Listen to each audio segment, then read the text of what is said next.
Today's episode of Dominaria's Judgment is brought to you by StarCityGames.com, where this week, until Monday, June the 28th at 10:59 a.m. Eastern, you can get 50%, that's 50, or just half off if that's easier, off select Magic singles. And if you're wondering exactly what a select Magic single is, you gotta go over to the page at StarCityGames.com/sale and take a look for yourself. I'm scrolling down this right now. We've got a beautiful foil Pyromancer Ascension. Really wish that card was still playable in Modern. We've got some nice cube staples in foil here, Zealous Conscript, some other stuff, a foil Pyrite Spellbomb for some of these Urza Saga decks. Hundreds of items here. Could list them all, but we've got a podcast to get to here. So head on over to starcitygames.com/sale and take a look for yourself.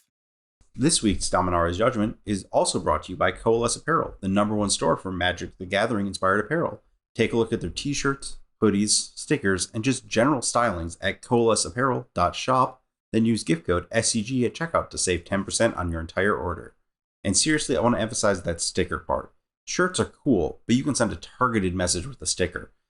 Slap it on your deck box if it matches your commander, or if you really want to get inventive, find a way to slap the 3x4 sticker on your 2.5x3.5 Magic card, maybe with a sleeve, maybe with a hard case. If you're inventive people, you'll find a way to make it work.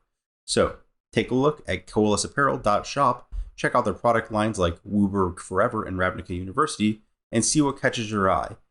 Remember, use gift code SCG at checkout to save 10%. Coalesce Apparel and Design. No one made what they wanted, so they made it themselves.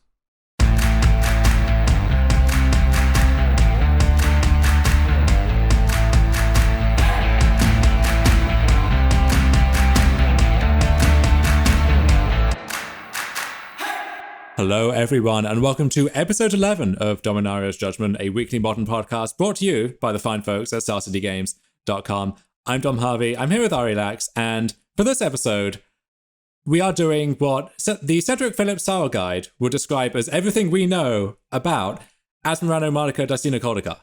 Great job. Thank you. I'd like to say I've been practicing that. I really haven't. I don't know if that's more impressive, if that's, if I'm letting the side down here, if I need to be more professional, but I think I nailed it with that one. Oh, I was just going for the Tim and Eric style. Just great job at the end of some other sentence. Yeah, maybe there are some mangled or lost syllables in there. Hard to say, but we do have an official Asmirano Mardica Dicina Codica. Didn't stick the landing there. We have an official expert this week in the form of Devon O'Donnell, aka Doomwake, who has been streaming the deck and iterating on various different shells at this point, and it feels like whatever the Asmo core is, you can surround that with any manner of different cards and 5-0 with it very easily. And he'll be joining us for our main segment this week to go over all of the different builds there and how to build the deck, what the various pros and cons are of the different lists, and just where the deck stands in Modern and where it might go in the future. But before that, we have the usual deck list dump from the weekend's results to get to here. Yeah, it was relatively normal. It looks like people are mostly iterating on the known good shells, and probably because Asmore and Amulet are just so good that a lot of stuff is getting pushed out. There are other top tier decks, but those two decks are just like really, really impressive. Yeah, and I don't think, certainly the Amulet half of that is not going to be a surprise to anyone. I think there was more uncertainty around the Asmo decks as to whether this was just the kind of week one fad, which people say, oh, the sky is falling, something from this needs to be banned, and then 2 months later, no one is even registering it in tournaments anymore. It seems like that shell, or some version of it at least, is here to stay. And maybe the story there from this weekend is new versions emerging and proving themselves, where previously I think the focus had mostly been on those Golgari food lists, and I think Golgari food was the name for those. A lot of them had a much stronger focus on the kind of ancillary food package, and it wasn't just some kind of widget that happened to be called food for your Asmo activations. That was the focus of the deck. This time around, we have these maybe more artifact-centric blue builds, both Izzet and Dimir showing up in these challenges across the 2 days. Yeah. Food has the properties, like if you look at the type line of a food, it's artifact and food. So you have the decks that care about them more being food while they're incidentally artifacts for Urza Saga. And then you have the decks where it's an artifact, but incidentally a food for Asmore. And that's kind of the divide between the green and the blue builds. So it's kind of interesting that it's kind of split down the middle between Izzet and Golgari is kind of the two directions. There's been a little bit of Dimir, but not a ton. We'll get more into that later. Just to kind of crash course the blue deck, it's basically all the best cards from Modern Horizons 2. So you get Thought Monitor, which is a really awesome card. I think that was one of the things I learned from watching Infinity was that you should just build a deck that was like Thought Monitor, Urza Saga, and then cards. And this is the obvious kind of application of that. You just put another good shell into it. You get Urza, which is obviously a great card. Ragavan, another obvious. It's just like all the obviously great cards. And then Emery, if you think that card's great, and like Metallic Rebuke. Yeah, this is more of an artifact deck that happened to has the food subplot or sub package, if anything. And so I guess that is kind of a flavorful divide, so to speak. You have the decks that are just stuffing themselves with whatever they can get their hands on, and then the decks that are more refined and having a more luxurious meal. Yeah. Again, very powerful, and we're going to spend a whole bunch of time on that later. So let's get into the rest of it. Amulet we were talking about, and it looks like Abundant Harvest may become at least temporary stock. I don't know how much of it is just like following the Canister bandwagon, though. Even though that card is really good. Yeah, Canister has been a strong advocate for that card, getting to second place in the Modern Challenge on Sunday. Should have been the winner, if that's a phrase that makes sense to say, but an unfortunate Tomb Attack of a Dryad into a very large construct token ended those dreams maybe a little before their time. But at the very least, Amulet showing that basic core, still incredibly powerful, somehow just vaulted back into the top tier of Modern yet again with Urza Saga and possibly Abundant Harvest if that does become a stock card as well. But yeah, I think Amulet Titan it's not the best deck by far the way that it has been in some previous versions of Modern, but if you're constructing a kind of putative top tier of the format right now, then Amulet has to be in there in some capacity. Yeah, absolutely. I think the third deck you can easily argue for top tier on is still Is It Prowess? Though it looks like there's still a bit of a split in the decisions. I guess one of the decks is actually Is It Delver in this top 8, but there's a debate between kind of Stormwing Entity and Murktide Regent at the top going on. Yeah, so you have a good old school Is It Prowess in the hands of Bart Van Etten taking down the Saturday Challenge, and this is just Swift Spear, Soul Skull Mage, Storming Entity, and now we have upgraded Sprite Dragon into Dragon Rage Channeler. So, one of those fail cases for Is It Prowess in the past was the draws without a 1-drop just were a lot slower, a lot clunkier than the draws that did have a 1-drop, and now you change a 2-drop into a 1-drop, those 1-drop draws, or the scariest draws of all, which are the 1-drop into double 1-drop into turn 3, do a flurry of things, and now you're dead. All of those draws happen a lot more often these days. Yeah, Expressive Iteration also plays a little bit of a role into that, but that was kind of how it was before. Yeah, and you see Mishra's Bauble in the main deck now, where in the past, Prowess List shied away from that card, I think largely because of, it doesn't contribute towards Storming Entity, and then the timing of that card can be a little awkward sometimes. But when you really want to hit Delirium for Dragon's Rage Channeler, and you can even cast Channeler into Bauble, and then that gives you another look at that second land or to set up some explosive turn 2 play. But we also have Unholy Heat, which cares about Delirium. And so this is the 2 damage to a creature or planeswalker for red, and if you have Delirium, it deals 6 instead. We mentioned that 6 damage is a really crucial breakpoint in this format, and that's part of why you see these Asmo decks taking over. And so that's a card which can swat away Ignoble Hierarch as well as any other burn spell, but then also it has this utility as the game goes longer. You need to kill that big construct or that Niv Mizzet or that Primeval Titan. Yeah. The other thing that I kind of want to note is that this deck is starting to get to the point where it has enough free spells that it can aggressively fire off iterations. It's not necessary, but you can do it. You reach into that like extra prowess for potential early lethals. Yeah, and that's another spot where upgrading a 2-drop into a 1-drop makes your other 2-drops that much stronger. So, as you said, good old school Is It Prowess, showing that it still has the chops to compete in Modern with the addition of some of these new cards. Not the automatic top-tier deck litmus test of the format that it used to be, but you can still expect to see this in top 8, especially, I think, as we went from people not really having access to the new cards and not being able to try them out to people really leaning in hard to the new cards and trying to put as many of them in as many different places as possible and kind of forgetting about the old staples of the format. And now I think we're returning to some kind of happy medium where the old best decks, which were the best decks for a reason, are showing that they still have the chops to compete. I think we have a Heliod Company list or two among these results as well. But then also, some of them are being juiced up with new cards, and then the rest of the format has risen to meet their level as well. Yeah, another old deck that keeps showing up, even though it's the same two people every time. Claudio is in yet another top 8 with Yawgmoth in the finals of one of the challenges. Though this was not the one where Claudio registered Scurry Oak and Ivy Lane Denizen. So this is either a pauper or a peasant worthy combo. Not sure on the legality there, but this is another 2-card combo where Ivy Lane Denizen is whenever a green creature enters under your control, you get to put a +1/+1 counter on something. And Scurry Oak is the new evolved creature from Modern Horizons 2, where whenever a counter gets placed on it, you create a 1/1 token. So those two just keep keying off each other, and that's an infinite combo in its own right. And it's a weird thing to shoehorn into this deck in one aspect, because you have maybe one copy of each of these cards, and so you're unlikely to draw one of them naturally, and so you kind of have to use your Eldritch Evolutions or your Call of Callings to set them both up. But then if you're doing that, it seems like you could have assembled a more conventional Yawgmoth combo, whether it's with Undying Creatures or Yawgmoth with Hapatra to kind of shoot everything down. And so these cards are just kind of taking up space. But it does make me wonder if there is a different show altogether where that is the 2-card combo that you end up building around. Very possible. I think Scurry Oak works with Yawgmoth in some fashion. I haven't done the exact loot math, but I think you can sack an Undying Creature, it comes back, it persists, you put a neg counter on the oak, and then you sack your squirrel to put a neg counter on the persist creature, and you're back to where you started.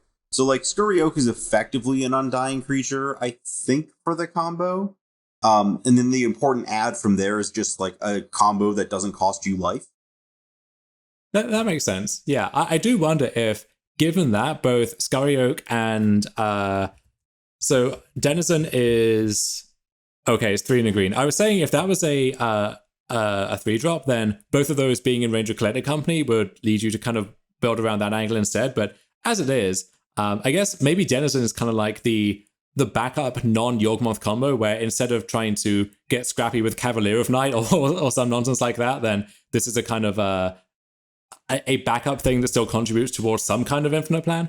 I think it's possible that I think the building a deck around these cards is probably the more interesting thing. Because again, if you look at the order of operations, Claudio is in the top 32 of a challenge one day with that combo, and then immediately cuts it and gets second.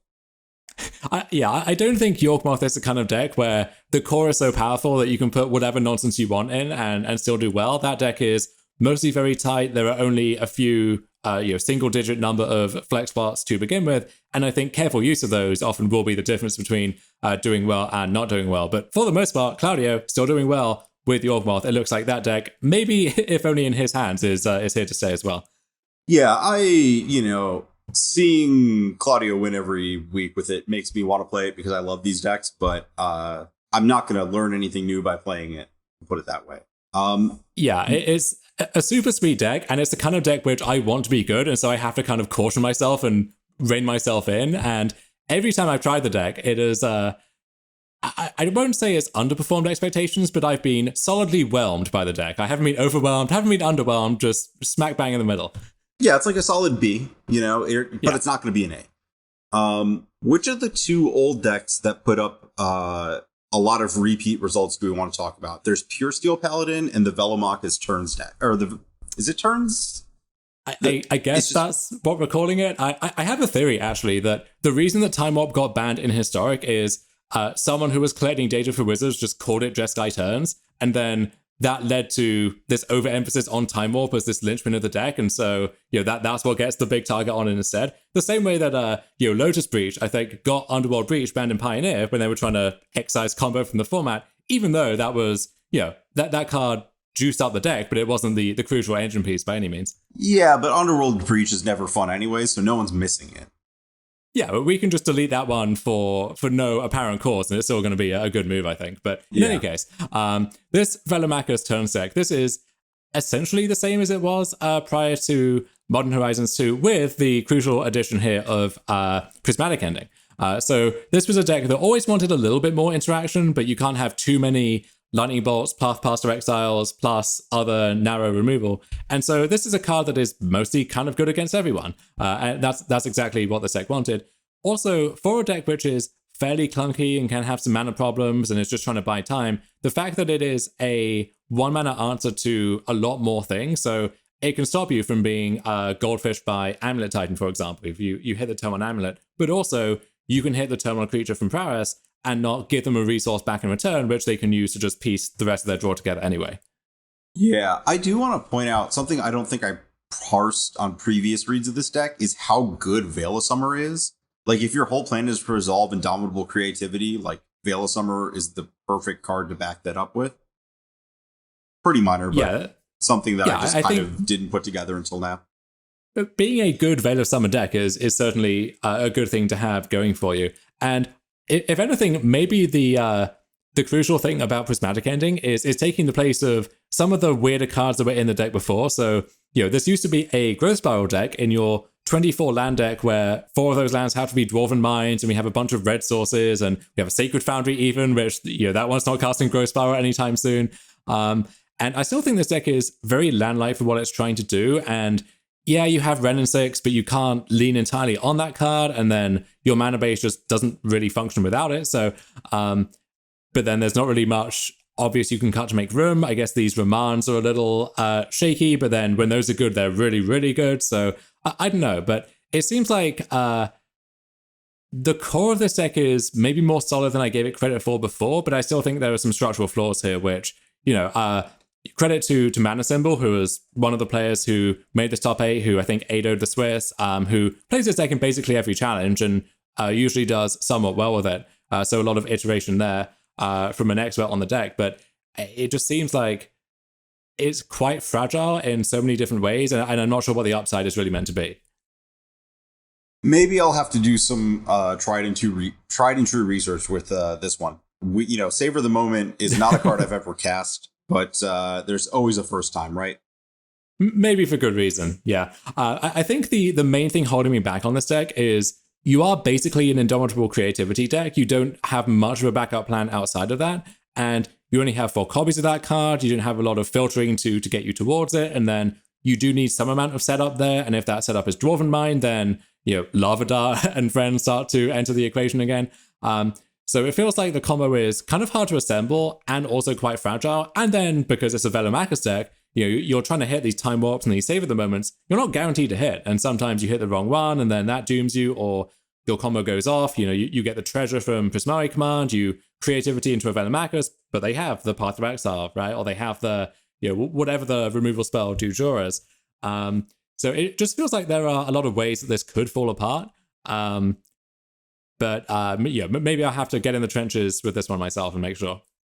I think that Teferi might carry a lot more weight than you'd expect. That card is kind of banned in every other format that people are trying to do this. And yeah, also Prismari Command into casting Velomachus is not the most unreasonable thing. Like, you can Savor the Moment. Savor the Moment's basically Growth Spiral, right? Yeah, we have all had those games with any Wrenn and 6 deck where, because you're activating Wrenn every turn, you end the game with 5 lands in play and 6 more in hand, but you don't really have any big mana sink to use with that. And I guess Velomachus certainly qualifies.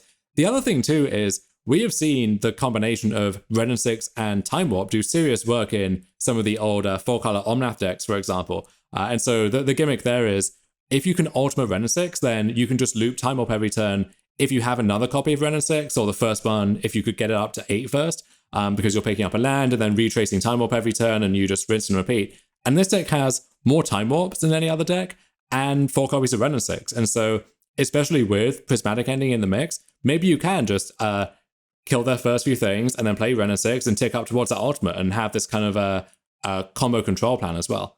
Okay, yeah, this sounds like it might be research time. Okay. I will see you in the trenches then for a 4-color Velomachus turns mirror at some point, I'm sure. But let's move back to the more conventional, boring deck, and that's the one that has Sigarda's Aid and Colossus Hammer in it. Yeah, there's not a lot new going on. This is the only deck where I like Esper Sentinel because it has the type artifact and some game text. It does look like they're cutting down on Steel Shaper's gift because Urza Saga's a tutor. Yeah, it's weird that you don't actually have any more consistency with Urza Saga in some of these builds because the main thing that that card is finding is Colossus Hammer, and you're shaving other cards that would be finding Colossus Hammer. So maybe it's a marginal upgrade in that sense, but just what it does for the deck overall, I think. I know Ross Merriam is writing his piece for Star City Games this week on why he thinks Hammer is the best Urza Saga deck in the format, and that's high praise when you have Amulet Titan and all of these Asmo decks, which I think are tied together by Urza Saga, although we'll see if Doomrake disagrees on that count. But this was a deck before that could have some very explosive draws and was maybe more resilient than people did give it credit for, and now Urza Saga adds both more consistency in one sense and a lot more resiliency at the same time. Yeah, I do question the idea of playing any creature deck into like Solitude and Asmore, but this deck, like the way it deals with like its individual creatures mattering up front is a little different, so maybe it's okay. And unlike the infect issue where it's like, well, if they, you make a giant Inkmoth Nexus, they can still like infect self-damage it down. Like you're not once the thing's in 11/11, it's not going down easy. No, and on top of that too, you do have, at least in the top finishing build, a main deck Pithy Needle to fetch with your Urza Saga. Some more on the sideboard. We got some removal. Sometimes one Giver of Rune Shield is going to be enough there too. So I think there are ways to fight through that. And increasingly, a lot of these Asmore decks, they don't have that many ways to find the card Asmore. They're not casting it as early, as consistently as some of these other decks. So, if you put them in a spot where they both need to have that card and need to be able to deploy it and activate it, then maybe that's not such a bad spot to be in. That's fair. I do like the overlap between, like, we'll get to more of this later again. The best Urza Saga target in the format, which might be Shadow Spear, just like being a card you would play anyways, and that's kind of cool. Yeah, Shadow Spear has massively impressed me in basically any Urza Saga deck across several formats, even the ones that you wouldn't think it would be good in because it has no other good targets or it's kind of off plan. And in this deck, it is very much on plan. And this deck already wanted a Shadow Spear for those situations where you have a big attacker, but it's getting blocked and you can't get through. And now that just happens to be the perfect tool to finish the job with a giant construct as well. Yeah. So popping out of the top eights, the one thing that stood out to me was I think I had mentioned that the Niv deck should be looking for a different 2-mana removal spell in the Urza Saga age. And I just forgotten about Rip Apart. That card was just like perfect. Oh, okay. Yeah. I was also just wanted to bring up how impressed I've been playing against General Ferris Roddick. But not the best card against Asmore, but it's really good. Like, I underestimated Hexproof from Monocolor, mostly because I guess protection. I'm used to protection from Monocolor, and it feels like a downgrade because playing with Guardian of the Guild Pact and Pauper. Don't worry about it. But like the scale at which that card takes over a game is pretty awesome. And I'm wondering if there's like a Manamorphose version of Niv that just maxes out on generals and has that along with the Niv plan. Something to kind of explore potentially. It may be we'll see what happens with the Urza Saga side of the metagame first, but that seems like a pretty powerful backup shell for Niv. Yeah, I think if I was doing that, maybe, I'm a Niv deck in name only. I have maybe a copy of Niv to fetch with my Bring to Light, and, Bring to Light into Niv is a pretty obscene sequence if you have the general in play. But then, maybe my kind of bridge to that is, 4 copies of Omnath, another great gold spell that can take over the game by itself. Maybe Glittering Wish comes back into the mix, as often, turn 2 Wish into some kind of turn 3 hate card is your best line against a linear deck. And if you have the general, then just Wish into anything is 2 triggers and you get something specific. So I don't know, a lot of room to explore there for sure. And you can maybe move away from the problem that these Niv decks have had in the past of your curve is like artificially higher and your mana base is worse than it needs to be. And so you're very susceptible to any deck that kind of goes over you or goes underneath you. And if you can build a more kind of lean and clean version of Niv, then I think that's a great spot to be in. Yeah, anything other than what the current builds have been, which is largely like Kai's Guile or Bust, if you're not playing a matchup where you can't just bury your opponent in 1-for-1 removal and draw 7. I maybe have some interest in Prismatic Ending in this deck as well. Like, you can get to the 4/5 colors on that one if you need to, and this is a deck that really values having that extra 1-drop removal spell. At the least, that's probably better than, or at least comparable, or maybe better than the Fatal Pushes in the sideboard that have traditionally popped up as the 1-mana removal of choice to pick up. I could see that. And if you are building around the general and, black usually is whatever the adjective for 4th or 5th color would be, and beyond secondary, tertiary, and so on. And so getting to slant your mana base away from that and more towards the colors that you're already quite heavy in anyway, I think is a good upgrade too. Yeah, that all checks out. Only other thing that popped out to me was just Merfolk without Rishijin Dockhand, right? I don't believe Nikachu had that card. Yeah, this is the Merfolk Authority himself, Nikachu, in 11th place in the Sunday Challenge. And this is blue-green Merfolk with Kumena Speaker as the 1-drop of choice, alongside Tide Shaper, which in a Urza Saga format is often, 2 mana for a 2-drop plus Stone Rain, which is a pretty absurd rate. And this deck has so many good redundant pieces at the 2-drop slot that we're cutting a Silverguard deck now. We have 12 Lords with Merfolk Mistbinder in the mix, and 3 Merfolk Trickster. And at that point, something kind of has to give. I don't know how many 2-drops you can fully play, especially as this deck also gets to main deck Chalice of the Void as a hammer against any kind of cheap artifact heavy deck. You put that on 0, put that on 1. Against Prowess, they're even more susceptible to a Chalice on 1 nowadays. And then you still get to be a Force Negation, Ether Vial deck, Suspend, a good 1-drop semi-permanent removal spell that this deck has access to now that isn't as painful as Dismember. Curse Totem in the sideboard, beating up on all of these various creature combo decks, Asmo, Yawgmoth, and so on.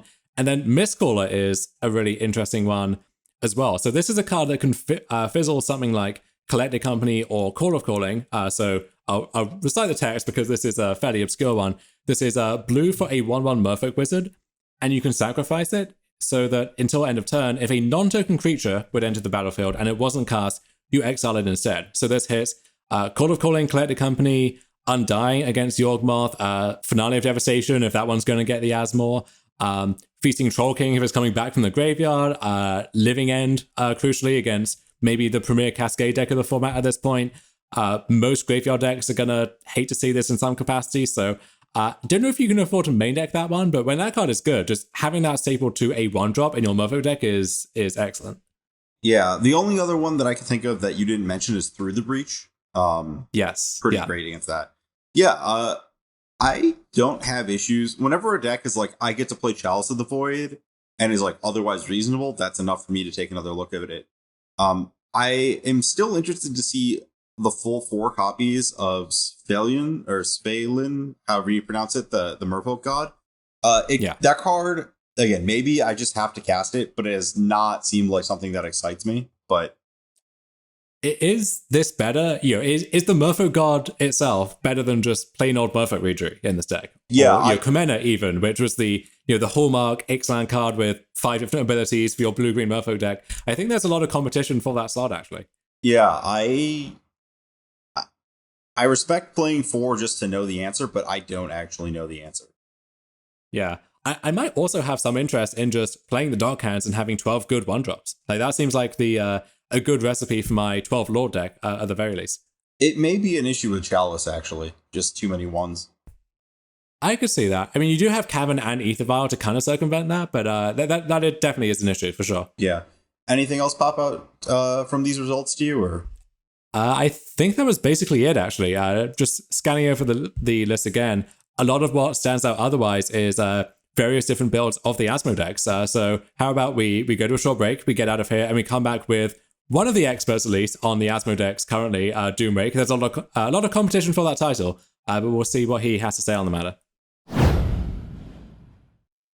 As hard as it is to believe, with us still processing Modern Horizons 2, another preview season is just around the corner for Adventures in the Forgotten Realms.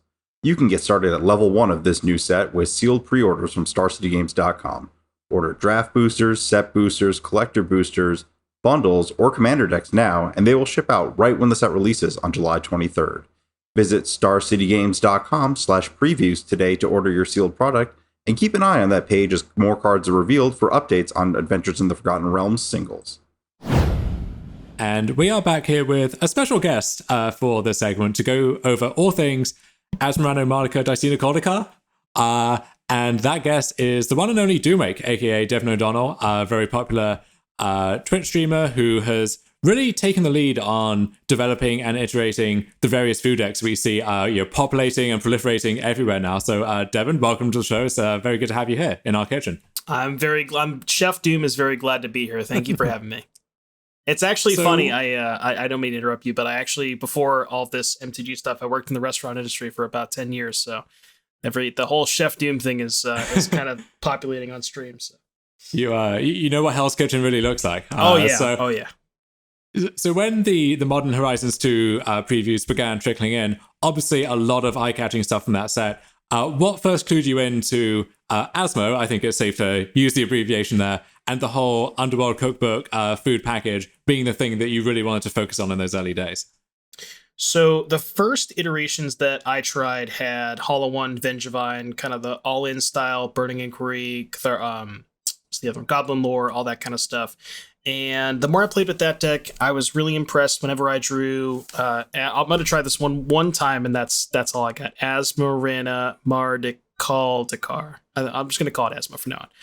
But those draws, and the draws involving those cards were, that card was a lot better than the Hollow One Vengevine stuff.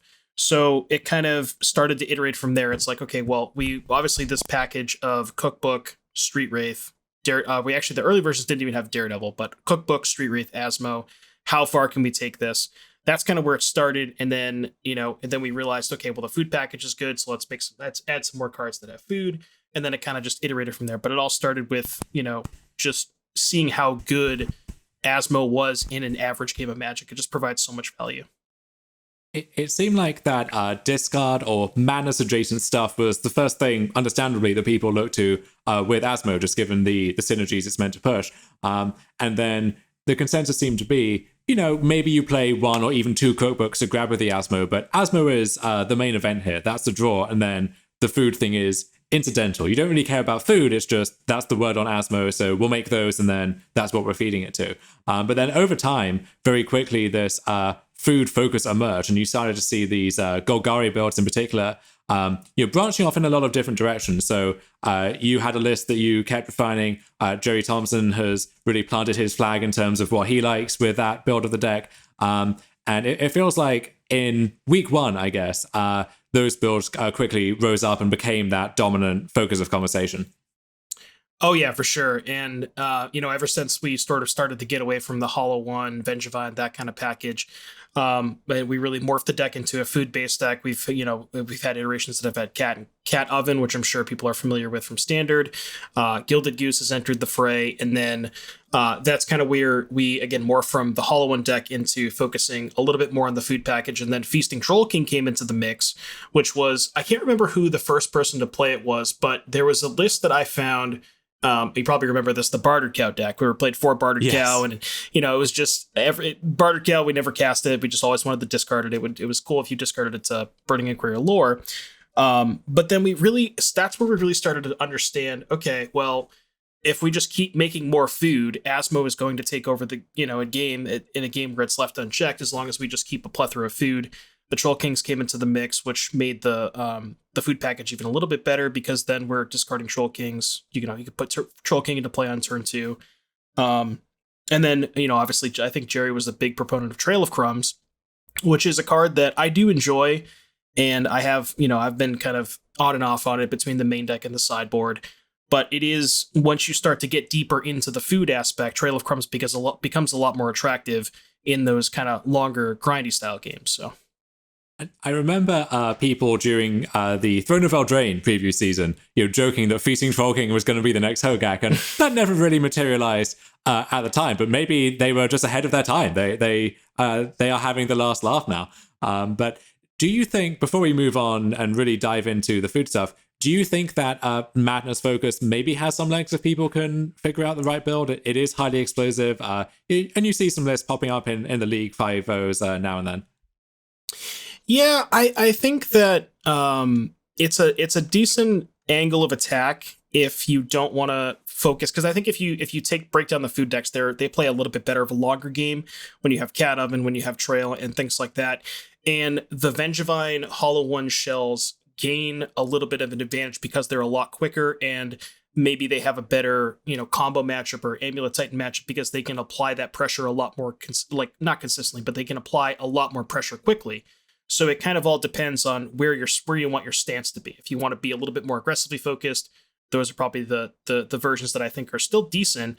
I just don't know if we've necessarily cracked the code on the right package of how many discard spells, how many enablers, how many payoffs, things like that. So. One of the big finds, I think, in those early stages was the Oval Chase Daredevil, and what really helped cement this food focus, I think, where before the cookbook was this one-off or maybe a two-off as a free card for your Asmore, and now instead, Underworld Cookbook is your Amulet Vigor. This is your engine card that you want to have on turn one every game. You're happy to draw multiples a lot of the time, and that's what really kicks this food production into overdrive. Yeah, I can't remember the first person to play Daredevil. I want to say, I know that somebody in my Twitch chat suggested it at one point, but I don't remember if I was necessarily the first one to try it out or if there were people before that. But yeah, that was really the breakthrough. As soon as we put Daredevil into the deck, I think we started with 1 or 2 copies, and then every time we drew it with Cookbook, it was just, that's your engine. That's how you just generate all this food and get, a pretty big advantage. So then it kind of, once we realized this engine, we started adding more to the deck. We eventually got up to 4 copies, which I think is probably the right number. And then once you have this engine that just generates basically free food every turn, now that we're even more focused on the food, we can find more payoffs for the food.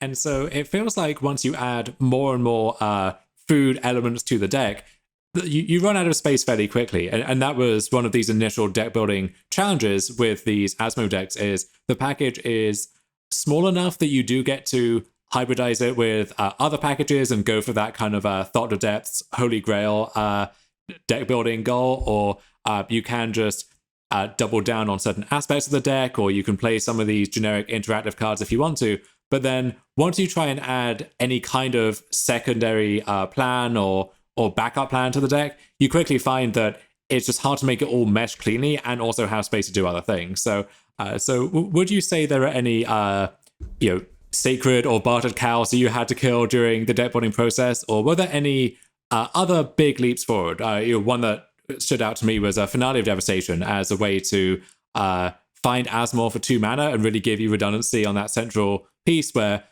Finale is XGG, search your library, hand or graveyard, I believe, for a creature with mana value X, and because Asmore's mana value is technically 0, just casting that card for 2 mana just deposits an Asmore in play, and also opens up a little bit of theoretical flexibility, although you can't really afford to have too much of a toolbox there. Right, exactly. So the core of the deck is so tight between, the cookbooks, the Daredevils, and because these are your engine pieces, you really want to be maximizing on those particular these pieces. So I think, for cookbook, for Daredevil, for Asmo is kind of a sort of a you can't touch those cards. Those are the sacred cows, if you will. But yeah, Finale of Devastation was one that I tried early on in some very small doses. We tried 1 or 2 copies.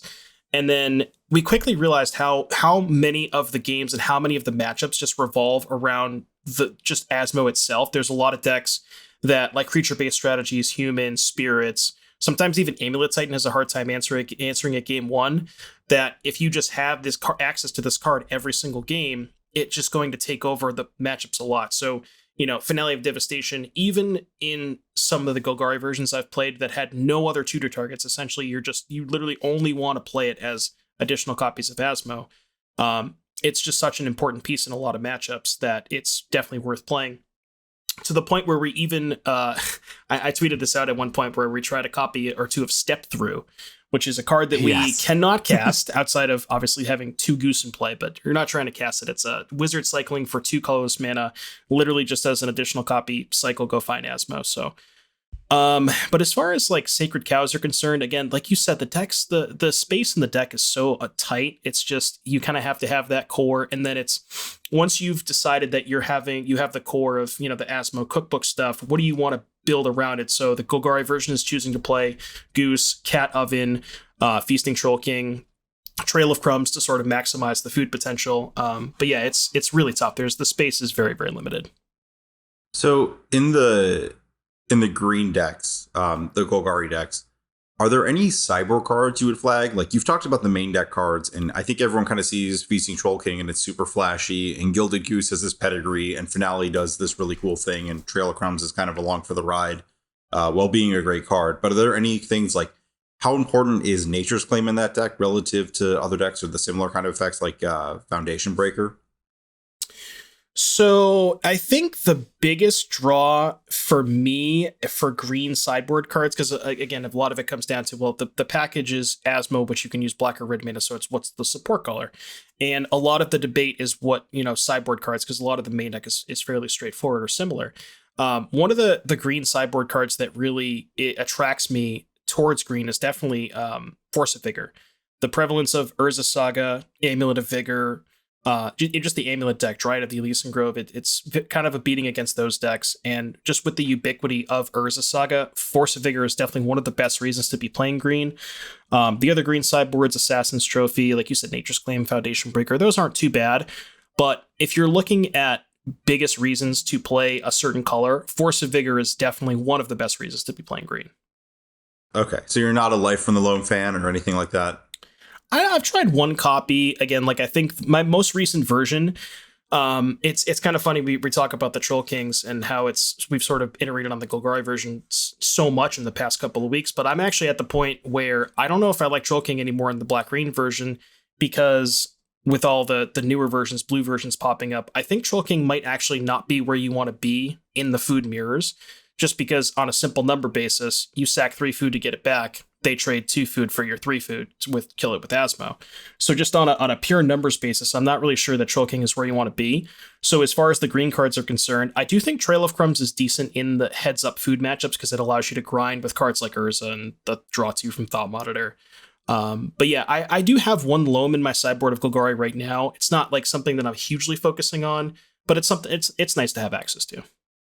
Yeah, that Troll King really needed that 7th point of toughness to stay in the game at this point. But one issue that people had with the Troll King, with Life from the Loam, and with maybe some of the other more obvious cards that you might want to put in the deck, some of these graveyard synergies that look appealing, is becoming too reliant on the graveyard is just a recipe for disaster, and means that, in post-sideboard games, you will often have to slog through cards like Leyline in the Void or Delphi Voidwalker now, all of these really pushed hate cards. And it seems like, Urza Saga provides an inbuilt form of resistance to that. Trail of Crumbs is this card advantage engine that doesn't use the graveyard. How big of an issue is, graveyard hate in general, and building your deck to lean too much into that, where if you really wanted to go down that rabbit hole and explore that angle as hard as possible, would that be a viable route, do you think? So I think that what you want to focus on, like you said, a lot of people are playing Graveyard Hate, and as the Daredevil cookbook decks pick up in popularity, and that's kind of why I've been pretty focused on Trail of Crumbs in the Golgari version, because it's one way that you can sort of generate this churn through your deck, generate some card advantage, but sort of you're not as reliant on the graveyard as something like Feasting Troll King. And then I've also had the other sideboard card that I actually do like in Golgari, now that I just remembered this, Vraska Golgari Queen. I like that card a lot because it's an answer to hate permanence. Like, you can just, kill Rest in Peace or something like that with it. But it also provides you open condition and some card advantage. So I think Vraska is another sort of just kind of Swiss Army knife, if you will, that it kind of just does it all in the post-board games. But yeah, you can't focus your deck too much on the graveyard. You do have Urza Saga, which, as you said, is good against Graveyard Hate and some of the other sideboard cards that people bring in against you. But you have to remember, those people are also going to be prepared for Urza Saga because it's just so ubiquitous. So they'll probably be prepared for both at that point. Without, maybe it doesn't have to be Troll King, but some other backup plan like that, do you find that you're ever too reliant on Asmo? And in a world where, an Urza Saga can fetch stuff like Pithing Needle to shut down Asmo, or people are building with that card and that effect in mind now, do you ever feel the lack of, maybe it's not Troll King, maybe it's something else that some genius will come up with. But is there an issue of becoming too reliant on that one namesake card, even though no one can actually say that name properly? Yeah, I guess you could say that. There's definitely some merit to Troll King for that particular reason. Because once you've, like you said, focused your deck on, once you've cut some of the additional win conditions, you can definitely figure that, get yourself into that point.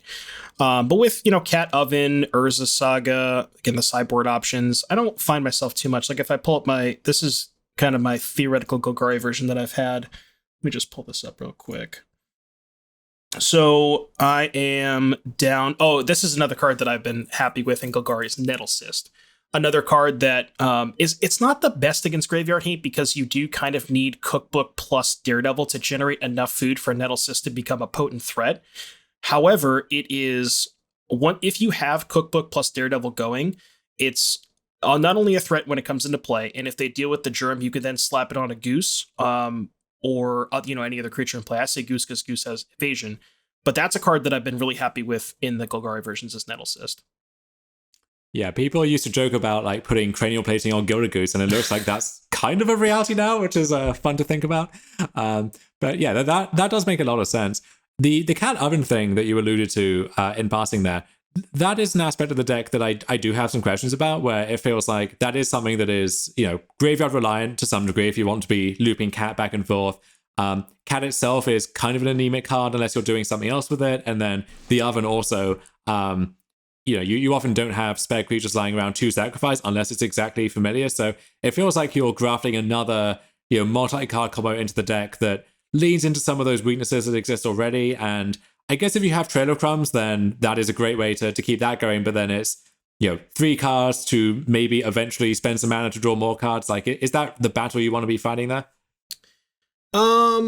It's possible that you might want to get away from Cat Oven as more of the blue versions of the deck pick up, because I think when I first built like the initial Golgari versions, Cat Oven was really good because people were playing there wasn't as much of the mirrors going around. People were playing Draco Zoo, people were playing Death Shadow, Spirits, Humans, like decks that presented creatures that were like Cauldron of Familiar is a good blocker against. If you set up Cat plus Oven against Humans deck, you can just block something for free and things like that. But now that those decks are sort of being pushed out of the metagame, it might be to a point where maybe you want to rely a lot less on Cat Oven. Like maybe you could go down to 1 copy of Cat and 1 or 2 copies of Oven because you have Finale to find Cat and you have Saga to find Oven. So it is possible that maybe you want to get more away from that, maybe back on a Troll King or 2, maybe another Nettle Cyst. But yeah, that definitely is something that I have potentially been thinking about, definitely trimming on some Cat Ovens. So with Cat being one of the only black cards in the deck, Daredevil and Street Wraith, but you aren't casting those so much. Is there merit to trying like a green-red version of it that might have just a little bit of black mana incidentally, or what do you lose by giving up black there? So if you cut black, you lose the sideboard cards like Thoughtseize, Fatal Push, Assassin's Trophy, which I guess you could probably make up for with some red cards. Like maybe you could swap Fatal Push for a Braid. It's not as efficient, but it does potentially offer you some additional artifact hate. But I think maybe diving into red could be good for something like Ren and 6. The only thing I question with Ren and 6 is you don't have a ton of spells. So I did consider, like, obviously Ren and 6 is really good with Urza Saga. You let the 3rd chapter go off, you Ren and 6 back. The Saga can kind of give you some advantage that way. But other than Ren and 6, I haven't really thought of any other red cards that I would want to splash. Again, maybe some sideboard cards like Grudge or Revelry. Probably just Grudge. But yeah, I'm not really sure, other than Ren and 6, what red would necessarily offer you in that regard. Okay, so the black sideboard cards are hitting pretty hard then. Yes. Yeah.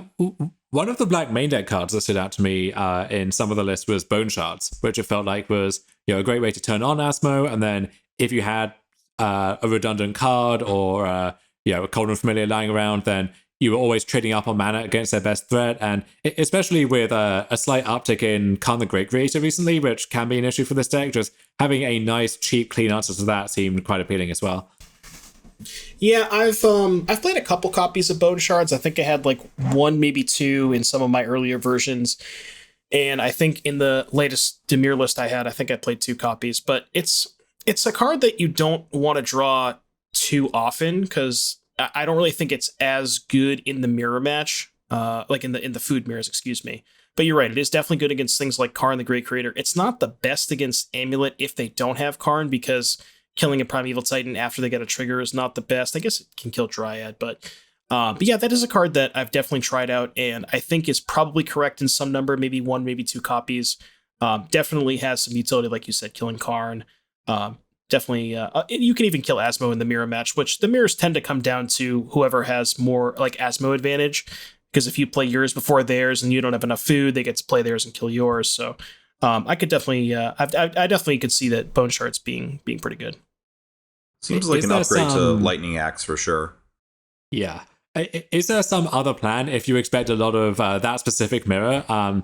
Because these sound like games where they get very long, very grindy, and having access to a specific one of or two of in your deck can actually, you can find that card fairly reliably, especially if you have Trail of Crumbs, and having that one mirror breaker that no one else has is actually what gives you that massive edge there.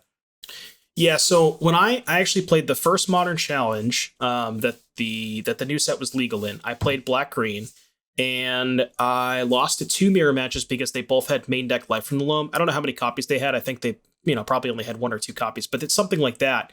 If you're gunning, if you want to improve your mirror match a little bit, like you said, you go through your deck so much, the games get longer, you both kind of trading a bunch of resources, and just having one copy of like that card, specifically Life from the Loam, I think is probably the best thing you could put in your main deck for the mirror match, because looping Urza Saga just gives you this incredible inevitability that's so hard to overcome. And as long as you just keep churning out Saga tokens, you can eventually, like, you can even slow roll a little bit to make a bunch of food to the point where they can't Asmo your Saga tokens without sacrificing a ton of resources, so you can kind of play that longer game. But Loam would definitely be that card.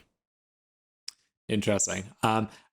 It seems like the format is almost moving beyond these Golgari lists at this point. Where do you see these lists occupying a place in the format, and where would you try to take them from here, maybe? So I think there is some merit to playing green, because in the mirror matches, Trail of Crumbs, if you're playing those longer games, can definitely get you a ton of card advantage. And as well as, because the mirrors are so focused around Asmo, having copies of Finale of Devastation, more copies of Asmo can definitely be a good thing. The one thing I would recommend if you're trying to play Golgari in this new, Asmo infested meta, as it were, I would, as I stated earlier, I would probably recommend not playing Troll King at all, maybe just a couple of copies. There are matchups where Troll King shines, like, decks that have damage-based removal, like Lightning Bolt, like, Prowess, Burn, for example.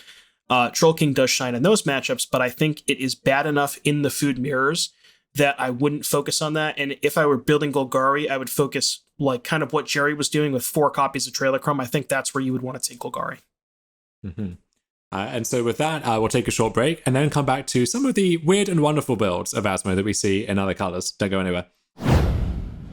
What's up, everybody? Cedric Phillips here, stopping by real quick to let you know about one of Star City Games' newest podcasts, The Receivables, hosted by yours truly, alongside my partner in crime, of course, Patrick Sullivan, where the two of us discuss Magic sets, both past and present, from top to bottom. On every episode of The Receivables, you're going to hear us talk about the facts of a set, the mechanics of a set, the cycles of a set, the boring stuff, before we get into some crazy stories of when we were playing Magic during the times that the set was legal. We've got a ridiculous award show where we give out awards like the Char Rumbler Award for weirdest card in a set, the Oko Thief of Crowns Award for best card in the set, and a whole bunch more, before we finally decide, hey, what card won the set and what letter grade should we give the set? It's a whole lot of fun. We're having a blast recording them. Hopefully you have the opportunity to listen to it and you enjoy it as much as we're enjoying recording them. Where can you find it? StarCityGames.com or wherever else you listen to your podcast. The Receivables every single week here at SCG.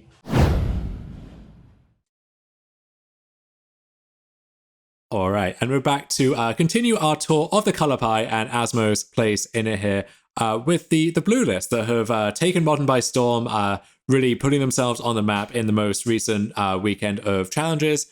So we had both blue-red and blue-black showing up here. So in the let me get this exactly right here. In the Sunday top 8, we had an Asmo deck winning in the hands of Muck. This was a kind of Izzet-based deck with Ragavan, Emery, and some truly bizarre numbers here. We have 3 Ragavan, 3 Emery, 3 Daredevil, 3 Urza, 2 Street Wraith, and 3 Monitor. So this is either the perfect recipe, the perfect meal concocted together here, or we're just throwing ingredients in a cauldron and seeing what happens. But either way, it seems to be good enough there. And then we also have a Dimir base in the hands of Sneaky Misato, Kane Reinhardt here in the top 8. So this has some of the black cyber cards that you highlighted the importance of, and then also the ability to hardcast your Daredevils and such, I suppose. So what do you think is the relative appeal, or I guess just the absolute appeal of these blue lists? So I have been playing a lot of the blue list over the past couple of days. I've kind of sort of moved into playing a lot more blue than Golgari on the stream and just in general. And I think the biggest draw for me to blue would be Thought Monitor. Again, so remember how we're going back to the Golgari version. When you have Cookbook plus Daredevil, you need a payoff for having a lot of artifacts into play. And when I first put Thought Monitor into the deck, I think we started with 2 copies. And the more I drew it, the more I realized how just awesome it was. Just being able to, a 1-mana 2/2 flyer, draw 2 cards, just pays you off a ton for having a bunch of artifacts. Also, something worth noting with Emery, if you mill it over, you can then cast it with Emery to give you more value. So I think the combination of Thought Monitor plus Emery also another decent payoff for having some extra artifacts lying around. The combo of Thought Monitor plus Emery really kind of giving the deck the ability to grind, and also more stuff that's good against like the typical artifact hate you see, like Stony Silence. I guess Emery's not the greatest against Stony Silence, but Thought Monitor specifically, if you just put a bunch of artifacts into play, you can just cast Thought Monitor. But yeah, the blue cards have been very, very impressive, along with Urza as well. How has Mox Amber been alongside of these blue legends? Is that kind of just a residual that you pick up, or is it a real upgrade for the deck? I started with, so when I played the blue-red version, I started with 3. And I'm actually at a point in blue-red where I don't actually like Ragavan anymore. So since I've cut all of the Ragavans, I've actually only gone down to 1 Mox just as a Miser tutor target for a Saga when you just need a boost of mana and you don't want to get a Springleaf Drum. But yeah, I'm actually not a huge fan of Mox Amber. Okay. It feels like people always build a bunch of these Mox Amber decks, and then the next iteration of those is cutting the Mox Ambers or shaving them, down to a more reasonable number.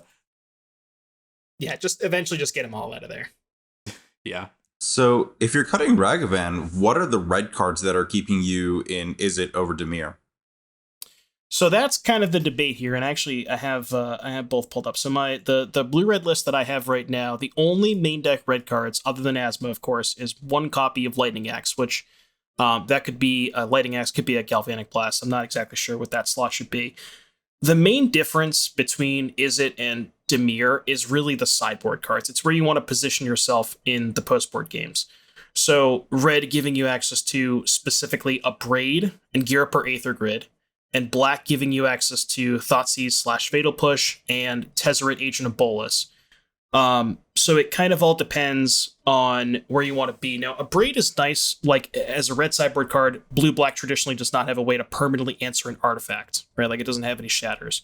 So a Braid is nice in that regard. But I think if the more I play with the Dimir version, I think Tezzeret might be the best overall sideboard card of the bunch. Just, it's another one of those cards, like Don was saying earlier. It's a card that very easily sidesteps basically all of the hate postboard. It sidesteps Stony Silence, Rest in Peace, Landline of the Void. Just gets around all of that stuff. Doesn't care about any of those cards, basically. So I've been pretty impressed with Tezzeret, and I think that would probably be like the best sideboard card of the bunch. It's interesting looking at these blue lists where, typically when you think of Urza, you think of that as the namesake card of a deck or the centerpiece of the deck, automatic 4, and we're building around that as much as possible to maximize that card.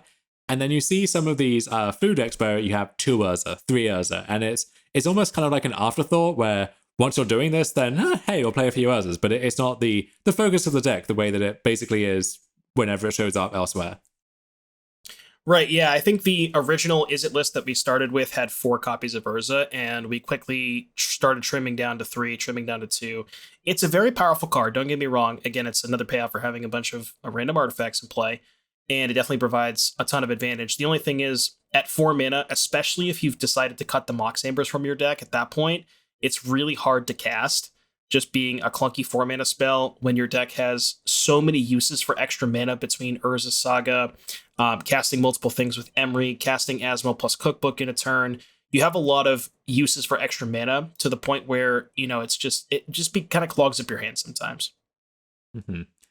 Talk to me about Street Wraith in these decks, because initially that was the 4 of the went with Asmo so that you could cast that card reliably, I guess if you drew them both as like a Splinter Twin situation on the first turn. And then as the deck branched out and experimented with all of these different color combinations, you started to see that card being shaved as well, to the point where, the winning list from Enmark has 2 copies of Street Wraith alongside some other interesting numbers. So it feels like that card is not as central to getting Asmo out as maybe it would appear at first. And there's been that debate going back 15 years now over what is the value of Street Wraith when it's not doing anything specific for you, like it would in, a Death Shadow deck, for example. And the answer usually is not enough. But here, what is the answer there? Like, could you build a deck like this without Street Wraith? Do you need some of those just to have enough discard effects? Where do you land on that card?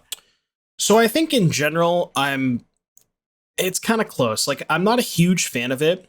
It does kind of obviously serve a purpose because there are, again, we go back to, there's a lot of matchups that are focused around Asmo. So you need to, make sure that you can turn it on. There's some matchups that you just don't have the time, or because the matchup is so focused on that, you can't afford to not have a discard outlet. And there's also a lot of matchups where typically I will slow roll my Asmo if I suspect my opponent has a removal spell, like if I want to just guaranteed get value out of it. And in those games, you don't need Street Wraith as much because you're not trying to cast it on turn 1 all the time. There's a lot of situations where, if I have the choice to play an Asmo, I'll probably do something else if I fear my opponent has a removal spell, if I want to try and get some guaranteed value out of it that way. So I think Street Wraith has its applications in the sense that there's like X amount of discard outlets required in order for you to turn on the Asmo, like enough to be able to play it.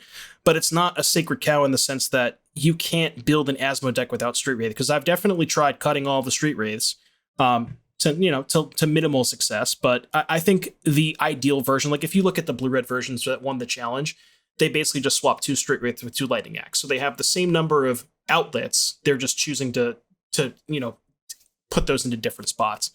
But yeah, between 4 Cookbook and then 4 other discard outlets, whether that's some play Baron more, some play Lightning Axe, some play the blue Step Through. But yeah, probably other than Cookbook, 4 total other discard outlets across your deck would be the recommendation. One thing that always scares me off from decks like this, when you have stuff like Emery and Thought Monitor and so on, is these draws where they're kind of artifact light, or where maybe you do have the Mishra's Bauble to give you the discount on your Thought Monitor, but that's a few turns down the line, and in the meantime you can't crack the Mishra's Bauble, and so you just get stranded with a bunch of these clunky cards that can't replace themselves. How much of a concern is that with this deck, especially as more and more artifact hate starts popping up? It is a bit of a concern. And obviously, playing 4 Thought Monitors, it's one of those cards that if there's 2 in your opening hand, it's not the best. But because Thought Monitor plays so well with the Cookbook plus Daredevil engine, and because you're playing 4 copies, well, I guess the challenge list playing 3 copies of Emery, but because you're playing with Emery, you want like the ability to mill it over more often just to get more value out of your Emery. But yeah, I will say that other than like the Cookbook Daredevil draws, I have found situations that we are kind of low on cheap artifacts. Like other than the baubles and the Cookbooks, there's some random one-ups to get with Saga. And I have noticed that a couple of times, to the point where maybe it's worth, putting the Mox Ambers back in, just as, even if they're bad, they're still 0 mana artifacts that help you cast your Thought Monitors. That has come up a couple of times. Are your latest lists still featuring Metallic Rebuke? Yeah, so the Dimir list, actually, the Dimir list that I played on stream today has 2 copies main deck. Basically, the blue list that I'm at are like 4 Emery, 4 Daredevil, 4 Wraith, 4 Monitor, and then 2 Rebukes. I'm not the biggest fan of Rebuke. I think it's okay. It's a nice little catch-all to have game one. There are definitely matchups where it's not the best, because typically when you're like on the draw against the Thoughtseize deck, I'm not a huge fan of it, but it covers enough matchups. Like, it's somewhat decent against Titan. I'm not a huge fan of it in the mirror, but it's just like a catch-all kind of thing. It's not the worst card in your deck. You're not ever super unhappy to draw it, but it's not a card that I want heavy doses of. You mentioned the mirror. What are the blue cards bringing to the mirror? So you talked about like Loam and recurring your Urza Saga. But is like Urza as just some big giant thing to blow through your library really good in the mirror, or Thought Monitor to do the same, or what's kind of going on with the blue cards on that half of the matchup? Right. So if you're looking at food versus food, the Urzas, Monitors, and Emerys just providing you a ton of card advantage. That's kind of what the mirror ultimately boils down to. Is just it's sort of like it's kind of tough to say. Like, you're almost jockeying for position in the board state. Like, there's a good chance that both of you, like, neither player will have Asmo, because if one player does, like, let's say, your opponent has an Asmo with some food in play, I play mine with some food in play, we both trade Asmos, now we're kind of at a stalemate again. So the matchups, it's funnily enough, it seems like they're less focused on Asmo, because Asmos tend to trade off early enough, and it seems like they're more focused on the blue card advantage spells like Thought Monitor, Emery, Urza, both providing you value into the later of the game. So that's kind of where those are at. Does the Emery plus the second ability on Cookbook come up a lot, at all, not super often? Or how often does the Raise Dead part of Cookbook even come up? It's funny. I typically forget that it's even there, because it just comes up so infrequently, to the point where there are situations where I probably should activate it and I don't. But yeah, it sort of comes up. Like, if you have again, going back to the mirror, like, if you're trading off Asmos, you can potentially, if you have enough mana, you can rebuy an Asmo and do that. And also just rebuying Ursa is pretty good in the mirror if they kill it with Asmo. So it definitely does come up in the longer games, but for the most part, if you have some stuff in play or you're looking to turn on Thought Monitors, you would rather just keep the cookbooks in play if you already have a Daredevil, just to get more food, generate more advantage that way. That's fair. So the other deck, it looked like you were talking about, was some Orzhov business. Oh boy, let's not talk about that. Okay, that's fine. We don't talk about white cards on this podcast. It's no. That was an experiment went wrong. Yeah. Okay. Did not work out. I did play against that deck, and that was also my initial impression. But I was wondering if I was missing something. Okay. Were there any interesting lessons from that failure, at least? I mean, I did discard Lingering Souls to Cookbook a couple of times, and that is a vibe. Let me tell you. Oh, you're gonna have to fan me down after that one. Are there any good reasons to be in white in any color combination, or is that just a statement about where Magic is at these days? I think it's more of just me trying to see how many different shells I can put the core Cookbook, Asmo, Daredevil, Street stuff into, more so than like I actually think the deck is good. But I mean, I think they're like, the Stoneforge Mystic Lingering Soul stuff, it was okay, but it just felt like it wasn't as powerful as doing the cantrippy blue stuff. So on that note, we talk about the pros and cons of the blue cards versus the green cards. Can we have our food and eat it too here? Is there a way to play, Gilded Goose, whatever mix of Trail, Finale, and so on you would want here, as well as Emery, Thought Monitor, and so on? We might have to have a talk with Frank Karsten to do the mana base, because I have tried my best to play 3 colors, and every time I try to play 3 colors, I just have uncastable cards with colorless lands, because obviously the requirement is you have to play 4 Urza Sagas. That's where all these decks start, essentially. It's not going to be pretty. I know that much, but maybe it's possible. I've tried a couple of times, but I have not found the recipe. I gotta go back into the cookbook a little bit and see if I can refine the recipe a little bit, if you will. But I have not had success with the 3-color versions. So I guess with that in mind, that covers a lot of how to build these decks, what your various options are. What really matters from the other side? What are you hoping to face, hoping not to face? How do these decks stack up against the field at large at the moment? So, I would recommend not playing a deck with creatures. I know that that's kind of a broad statement, but like, humans, spirits, like the tribal decks, elves, it's kind of a tough spot for creatures right now, just because if you don't have a plan for Asmo itself, like if you don't have a consistent, cohesive plan to be able to deal with Asmo, you're just never going to be able to generate any sort of board state. It almost, I know this is going to sound crazy, and I don't like comparisons like this, but a lot of people on my stream have been comparing it to Grove plus Punishing Fire. And I sort of, the more I play with it, I kind of understand what they're saying. I don't know if I would necessarily give it, that sort of a seal of approval, but it does feel like it has some similar gameplay restrictions, and like you can't play X cards and things like that. I think the Amulet matchup is close, and it's weird because the only card that usually matters is Asmo. Your normal Emery plus Dot Monitor plus Urza grindy plan is not going to be ever good against Titan, but there are some Titan builds, maybe they're starting to adapt, but I've played against some Titan builds that just don't have an answer to it game one, and obviously if you can generate enough food, you can just kill the Primeval Titan the turn it comes into play. Sometimes that's good enough.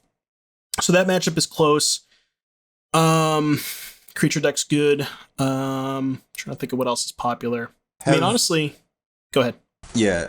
So one of the cards that it looks like might be a problem is Cauldron Complete. Has Stoneforge Mystic ever been an issue, or is that just another creature that doesn't matter in the slightest? So one thing that I will note, there is some flavor text on Shadow Spear, and that's come up a couple of times. The permanents your opponents control lose hexproof and indestructible. So what you can do is you can activate the Shadow Spear and then Asmo down their Cauldron token. That's why I kind of will never leave home without one Shadow Spear being able to tutor forward Saga. So if you have Asmo and Saga, then that is something you can deal with. But without both of those cards, yes, I have found, because the constructs just don't really match up against Cauldron Complete in combat. So it is really hard to attack. You kind of have to go super wide around it, which is also pretty difficult.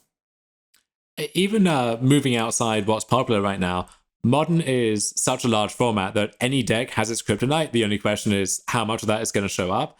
How worried are you about some of the fringe stuff like, I don't know, Mill, Enchantress, I guess like spell-based combo, stuff like Ad Nausea, Storm, stuff in that broad space? I played against Storm tonight on stream and I got destroyed. I think it is a really bad matchup. And speaking of Adnos, I also played against Adnos yesterday. Also did not feel like best matchup. If those spell-based combo decks start to pop up, I think maybe more copies of Thoughtseize could be good in the sideboard. But even then, it's tough because you have to be very aggressive against them. And if you look at the cards in the blue deck, outside of a fast Saga, it's really hard to get aggressive. You can play a 1-mana 3/3, but it's hard to. You can't really provide any additional pressure outside of Urza Saga on turn 3. So those matchups are definitely tough. Enchantress, I have only played against once, and I got very lucky to beat it, but I do think Enchantress is probably a tough matchup. And those like Mill, I guess Mill is another one. I haven't actually played against Mill, and I think it possibly could be, it's probably a bad matchup, but it's, one of those decks that, like you said, a lot of people there's not a lot of it going around. The two other like oddball things I had just come up in my mind were Ensnaring Bridge and Living End, and specifically if there's anything you can do against the Cascade Living End deck to kind of play around them, because that deck is kind of plagued by the issues of like your opponent also gets their half of the Living End, and I was just kind of wondering if there's any things that people should look out for when they notice, oh, my opponent is starting to cycle creatures, how should I play this game? So with, like, for example, if you're playing against Living End, just mulligan to Cookbook. That's the single most important card in the matchup. And frequently, if I know I'm playing against Living End, I will. It's actually a lot easier too if you have Urza Saga, because what you can do is, let's say you play a Cookbook in turn 1, you can just start discarding all of your creatures like Daredevils, Urzas, Dot Monitors, Emrys, Asmos, to the point where you can set it up so that your opponent, if they cast Living End, they're just behind, because and the way that you sort of get around that, you kind of the 1-2 punch is Cookbook plus Saga, because if you Cookbook start discarding your creatures and then you play Saga, you force them into a spot. Well, now you're presenting a threatening attack because you make 2 constructs. You can start attacking them and force them into a spot where they have to cast a living end that they don't really want to cast. So. And then with Bridge, I know the Golgari deck can kind of cat their way through it. Have you found the blue variants are able to get through? Is there any argument to like finding space for some cryptic commands, because that's kind of been the direction these decks have previously gone? The Izzet version had Hurkyl's Recall on the sideboard, which I might consider going back to. The one thing I will say is I played against Lantern the other day, and I thought it was going to be a horrific matchup. And then I played the post-board games where I had Tezzeret both games, and it did not seem... I guess they probably just didn't draw their needle or something like that. But Tezzeret is definitely a way around those kinds of things. But if Bridge is popular, it might be worth it to go back to a copy or two of Hurkyl's Recall. One card that has been picking up a lot, in part because of how good it is against this deck, and which I think Jerry mentioned in the context of this deck, is Engineered Explosives, which it feels like is a decent hedge against some of these problems. And then also in your Emery deck that wants a bunch of cheap artifacts, then maybe that has a home. Yeah, so right now the blue-black list that I have, which I mostly copied from Kane, who top-8 the challenge, has 1 explosives in it.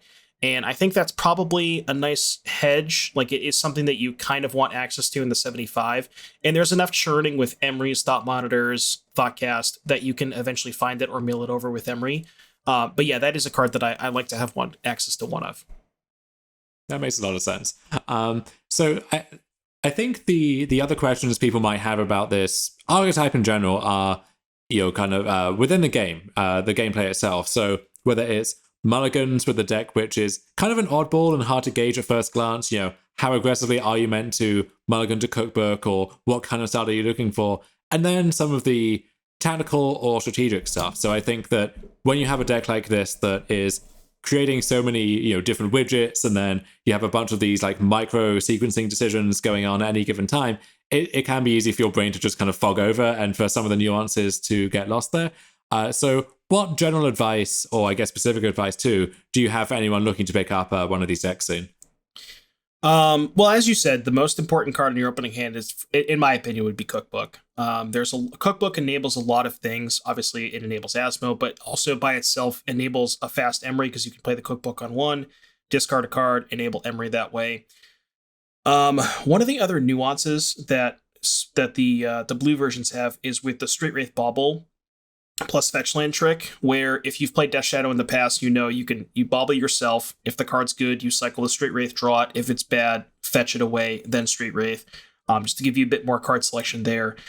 But yeah, mulligans, I think the most important part is just make sure your hand has a plan. You don't necessarily need to mulligan to specific cards. Just make sure your hand has a plan. Like, do you have a fast Thought Monitor? Do you have a turn 1 or a turn 2 Emery? Do you have a turn 1 Asmo? Things like that. And frequently, like, I will keep a lot of quote unquote loose hands that have Urza Saga, because that card just does so much heavy lifting. Like, example hand of like Saga, 3 lands, a Bauble, a Daredevil, and an Asmo. Like, the hand doesn't seem like it does anything, but on the play I would actually keep that hand, because you can just get a Cookbook into play to turn on the Asmo and you already have the Daredevil, and Saga just puts a lot of pressure on them. So that would kind of be sort of my advice for mulligans on that regard. And then, yeah, the nuances, there's not a ton. If one specific thing is if you're suspecting your opponent has, like, let's say Surgical Extraction for Oval Chase Daredevil, and you have an extra Cookbook lying around, maybe don't activate the second Cookbook to discard the Daredevil. So just kind of keep that in mind. And then there's not a ton else. One thing that is not the most that will come up from time to time that might not be the most obvious is when to discard to Cookbook on turn 1. Obviously, it's if you have a Daredevil, just do it. But there are a lot of hands that have, let's say, Cookbook and Asmo, and you always want to lead on Cookbook in that case. You might not want to discard something on turn 1, just because maybe you need a lot of other resources in your hand, or you're like, okay, well, what if I draw Emery? Do I want to play Asmo and Emery? So you have to, there's a lot of things to think about in that regard when you're choosing whether or not to discard with Cookbook on turn 1. And as far as sideboarding is concerned, I tend to like kind of trim some numbers. Like I'll usually cut 1 Street Wraith in a lot of matchups. I'll usually cut the Rebukes against. I actually almost always cut the Rebukes when I'm on the draw, just in a general sense. But Street Wraith, don't mind trimming. I don't mind trimming on Urzo in faster matchups, things like that. I'm trying to think of anything else. I think that's all I got for now. Perfect. Well, I think we covered a lot of ground there. Whichever variant people want to pick up, I think there will be some useful nuggets in that conversation to help them on their way. If they want to see the deck in action, if they want the food made in front of them, where can they find your work? Certainly. So twitch.tv/Doomwake, D00MWAKE. I know I spell it kind of annoyingly. Same Twitter. Yeah, we're streaming pretty much every day between 2 and 3 p.m. Eastern, usually go for about 7-8 hours. So if you want to see this food deck in action, head over to the live stream and let's hopefully have a good time. Beautiful. I know we had you cut your stream short today so that you could come in here with us, but thank you so much for doing that. And yeah, we'll talk to you again soon. Certainly. It's been a pleasure. I appreciate you guys having me. What's up, everyone? Justin Parnell here, along with Ryan Overturf, and we want to tell you about the single best podcast on the SCG network. Well, obviously, Ryan, you're talking about the 540. Indeed I am, and that is the best podcast because we talk about the best format in the history of Magic. Cube Draft? Cube Draft. Every week we go over all things Cube. We're talking about in-depth reviews of brand new cards. The best ways to draft and think about Arena and Magic Online Cube formats, as well as ways to play with your friends, and ways to play with your enemies. Also some ways to make your friends into your enemies. And cardboard takes of a variety of temperatures. So if you're a fan of structured nonsense, or if you hate it, either way, all the same, check out the 540 every week wherever you find your podcasts, and right here on StarCityGames.com. And we are back with just the two of us to finish things out this week with our Nonsense of the Week. And Ari, I am very disappointed in our listeners, in the player base, in not much nonsense going on in the modern queues, it turns out. Yeah, it's really unfortunate. And we're not talking like, I don't think you can count Hammer of Bogarden in a normal deck as Nonsense of the Week. That's just like a card in a deck. You know, yeah, that's not Nonsense of the Week. That's just M. Hayashi's usual, tomfoolery. That's you got to grade on the curve for them. Yeah. I guess that is a place to put your Ragavan mana, but I can think of better places. I will say, I think that their continued success with various builds of that deck, I wonder how much of that comes down to just being a good aggressive Blood Moon deck. And when you have 4 Ragavan, 4 Magus, and 4 Blood Moon, and I think 4 Pillage in one of the 75s I saw, maybe just being like an aggressive land destruction deck that's the place to be. And at that point, maybe you get to upgrade these Radiant Fountains into Mistress Factories, which seems like an obvious call to me. Or really to whatever other land you want in Modern. And that core is all going to see you through. Maybe, but it might be better for us to talk about the actual nonsense winner, a true aggressive land destruction deck.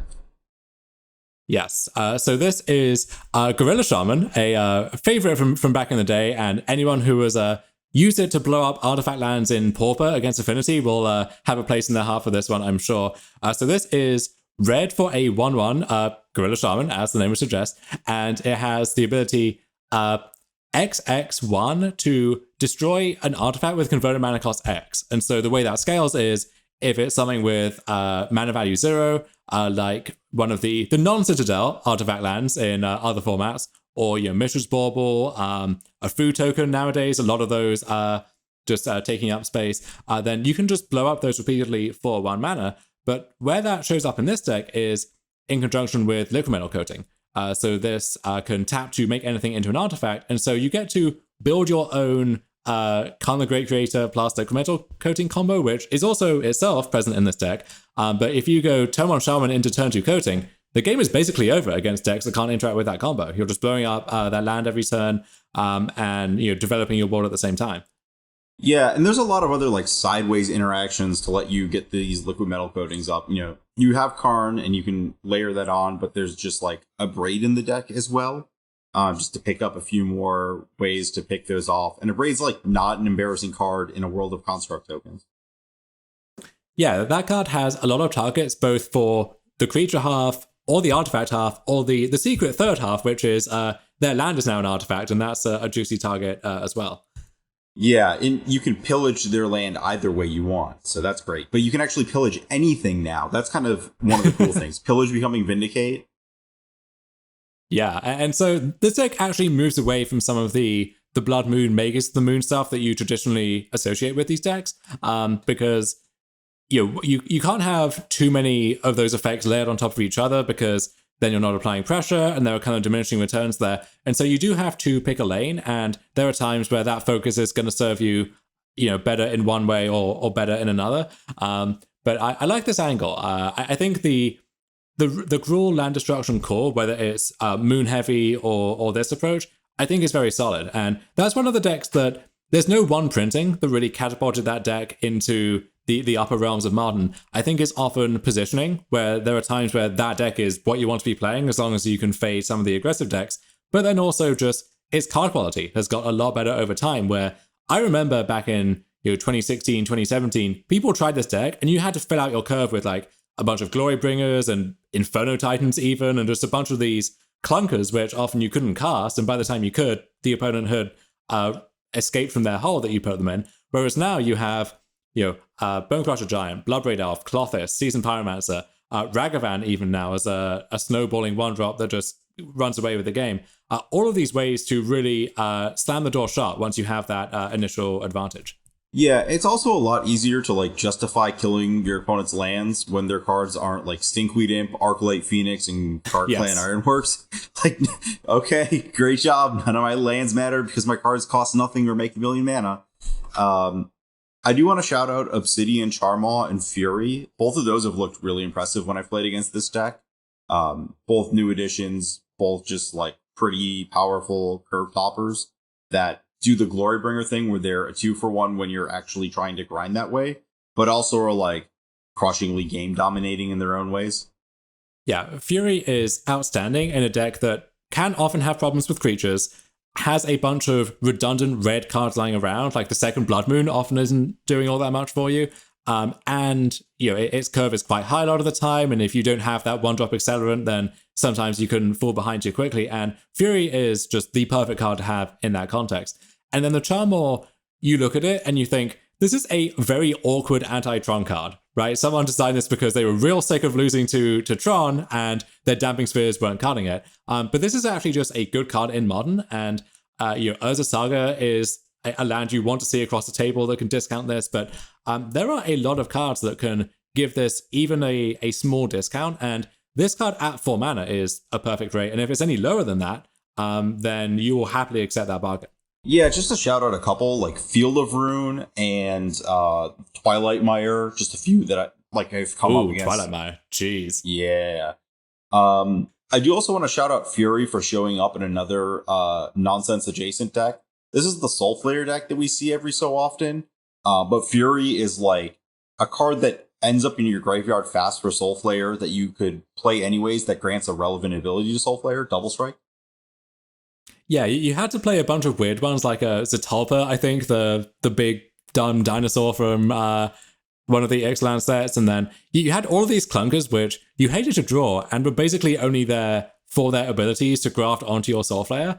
And so if you can do that with cards that just have game text naturally anyway, then that's a real upgrade for that deck. I don't know if it's the missing piece of the deck needed, but always love to see a good Soulflayer doing well.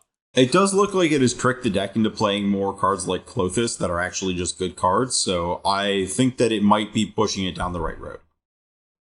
And that, in turn, suggests a kind of a heavier red focus, so are we fully in Jund at that point, or how are we making this work? So this is a 23rd place list by Yusei Max in the, looks like the Sunday Challenge. So it looks, there are still Zatalpas, but it's just Jund mana. Okay, so yeah, when you look at these challenge results on Goldfish, so many of the, so much of the time, if Goldfish and their algorithms don't recognize a deck, it just gets labeled as its colors. So, UB, UR, and so on. And so you see BRG, you think, okay, well, that's just another Boomer Jund deck. That's, maybe Jund Death Shadow. And sometimes you lose sight of what's really important, which is, of course, Soulflare. Yeah, the Chromantic Core that you can cast off. You can't cast it. Never mind. Oh wait, well, no, you can pitch it. that one to any of the elementals. We've got some Furies, but we want to work any of the others in there, then we're good to go. Yeah. Chromantic Core just solves all the problems, ties it nicely together. You can even pitch as a Talpa to Solitude. Just great stuff.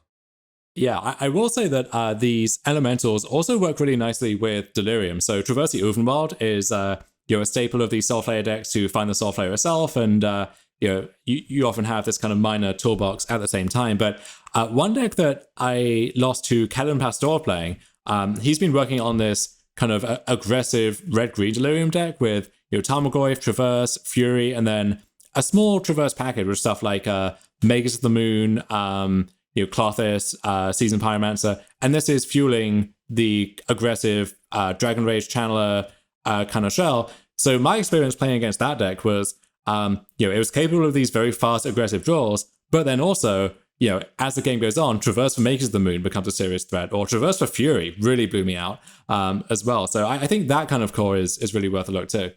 Yeah, if you want to check that out, Kellen is at The Odd Engineer on Twitter, spelling those words like the actual words, The Odd Engineer. So he's posted a bit about this deck. Another great Abundant Harvest deck too, so I'm all for it. Yes. Yeah, so a great follow as well, just for various experiments, usually with small aggressive creatures in various formats. But I think that's going to do it for our Nonsense of the Week here, unless any nonsense has crept up on us here at the 11th hour. No, nothing really. Don't play your Toroks. They're not a good card, but do everything else you want in the format. That's all I got. We're not mad. We're just disappointed, and do better for next week, okay? Do the work. Yeah. And with that, we will wish you all a happy end of June here. We will come back next week with more Modern, more Nonsense of the Week, and more of everything else in between. Take care.